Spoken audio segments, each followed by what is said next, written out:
Well, hello everybody, welcome back to Succeed with Omid. Today's topic is going to be on the difference between depression and anxiety. And before I even get into why I'm talking about it, why I actually care about it, why you should care about the difference, I want to say I am not a replacement for a clinical psychiatrist. I don't intend to be one on this channel. It's purely just for information. If you've ever wondered, or if you're thinking about something in your life that's mildly bothering you, like anxiety, this might be helpful for you. But if you're actually dealing with something pretty bad, go see somebody. This is not a place that I'm actually giving advice on actually how to deal with something bad in your life. But the difference between depression and anxiety, I'm going to let Paul Chek do some of the talking. I heard this in an interview a couple weeks ago, wrote it down, and it matches all of the stuff that I've researched on my own. And I'm not just listening to Paul because he said it. I have a degree in psychology. I have hundreds of books on this matter. I have thousands of hours of podcasts and videos listened to it, and about 6 years of my own therapies that I've been through. And this just kind of matches what I think. Depression is the fear that yesterday will be tomorrow. Anxiety is the fear of tomorrow. And built into that, I just want to be clear, depression can lead to symptoms of anxiety, and that's why we should care. If you're feeling like you have anxiety in your life and you're going to your doctor saying, "Hey doc, I'm anxious," all the doc says is, "Oh, it's anxiety. Whatever, let's just prescribe this and this and this." Or you go to a camp because your friend says, "Oh, well, that camp helped me cure my anxiety." And you go to the anxiety camp and all of a sudden it's like, "Well, I'm still anxious."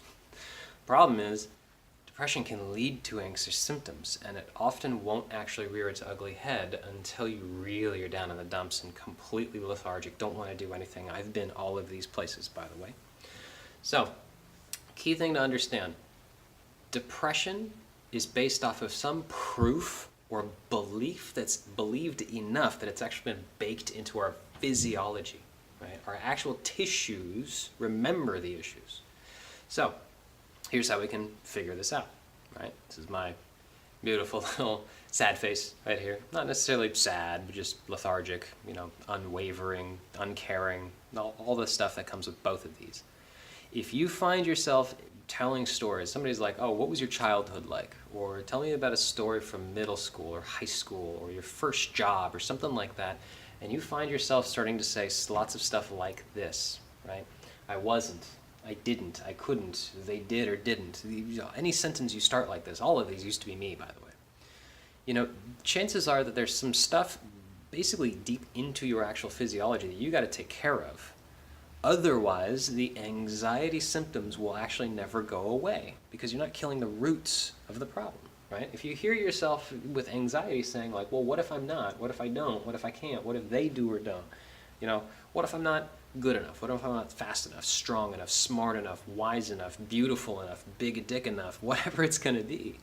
The challenge is that we can say these things based off of the proof of the past. And that's really the point of this video. We really want to make sure that we're actually getting after the root of the problem with certain modalities that will not solve stuff like this by itself, right? We can go after these all we want to with certain modalities that will treat anxiety, but without getting rid of this, we're not going to do it.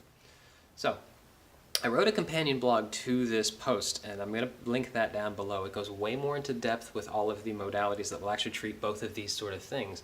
And I'll say again, I've been through a lot of them.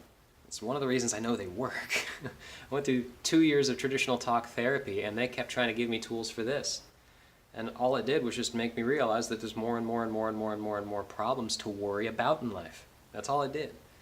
But likewise, until I actually got to see a somatic trauma release specialist, somebody that actually said, it doesn't matter what you think, it's what your body remembers, right? Because it comes from the body up to the brain first. The sensors are all down here. The brain can't feel a damn thing.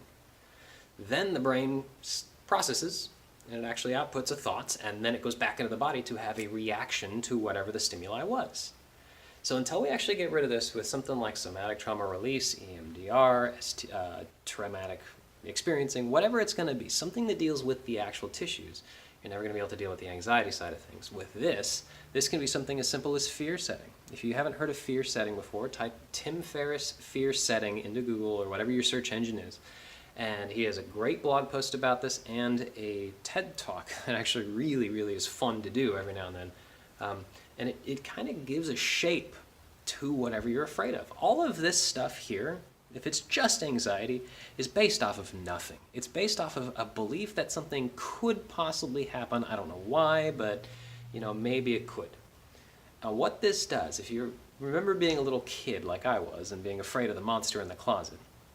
You know, that monster could be this big, it could be this big, it could be as tall as a house. For some reason, if it's in my closet, it's as tall as a house. I don't know. It could do any number of things to me. It could just go grrr, or it can, holy crap, eat me whole, or it can, you know, do unbelievable amounts of torturous things to me forever, and, you know, whatever. And then Mom turns on the light in the closet, and it's, oh, it's my coat. And it was just moving around a little bit. And now it actually has a shape, it has a context, it has a reality, right? And I'm not really afraid of it anymore. The next time it kind of gets a little dark and scary and the coat starts moving around the closet, I can start thinking, even though all of these other thoughts existed in the past, I can say, oh, well, maybe it's just the coat. Maybe I don't have to be so anxious about that. Maybe monsters don't exist. And now all of a sudden, because we put shape to our fears, now all of a sudden we actually have something positive in our lives, right? So fear setting can really help you with that. It gives not only a shape to all of our monsters, but if the monsters actually do show up, it gives us an actual, you know, to-do list, a checklist to actually hedge the worst possible thing happening. This is what I'm going to do to get right back to exactly where I was before all the bad stuff happened. And it's a wonderful exercise to help calm down a lot of the anxious symptoms. So the blog post gets way more in depth with this, but I did want to share this information with you guys today. As always, have a happy and healthy rest of your day. I hope it helps. See you next time.